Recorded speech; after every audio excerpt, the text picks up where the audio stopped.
Location this morning at the military museums with new technology that helps our youth know what Remembrance Day really means. Mike?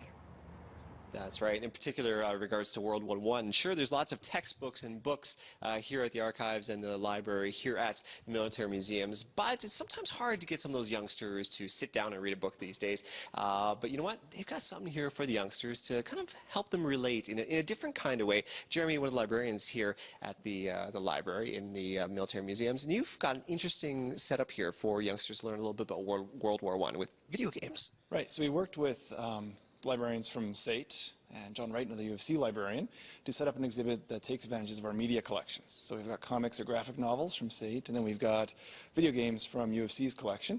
And there are very few video games for the First World War, and that was sort of one thing we want to emphasize too, that people forget about the war in our popular culture. It's all World War II. So the exhibit here has the very first World War I video game. So biplanes on the Intellivision. Yeah. And typically when you see a video game when it relates to the war, it's always lots of shooting, killing, things like that. This is a little bit different. Yeah, so and the games we do have sort of emphasizes the real difference with you see in the World War II games. The World War I ones, they're either almost all biplane, or Valiant Hearts here, which is a French video game from Ubisoft, and it focuses a sort of puzzle-based narrative game.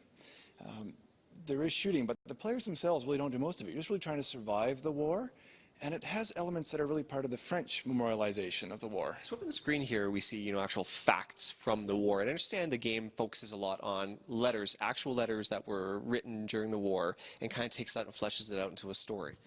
Yeah, so and throughout the game you can find letters, sort of see versions of primary sources, explanations on physical facts and stuff, which is a nice tie-in with the museum and archives, because we have that sort of thing here as well. So you can see the actual thing, and you can see how it knits together in a story, if they're not the identical ones. There's also game elements where you can be with the Canadian Expeditionary Force, some of its fights. You can, there's this one part where you're driving where they took all the taxis in Paris to use as ambulances. You get to drive those out to the field, and a lot of the game is actually mining underground, dodging unexploded munitions, because that's still a problem in Europe today. Yeah. There's all the munitions sitting underground, so farmers tilling fields, that kind of thing. And so you're having fun, but you are learning a lot. I know Nick, who the cameraman here, said he's played it and he learned a lot of different fun facts from the game.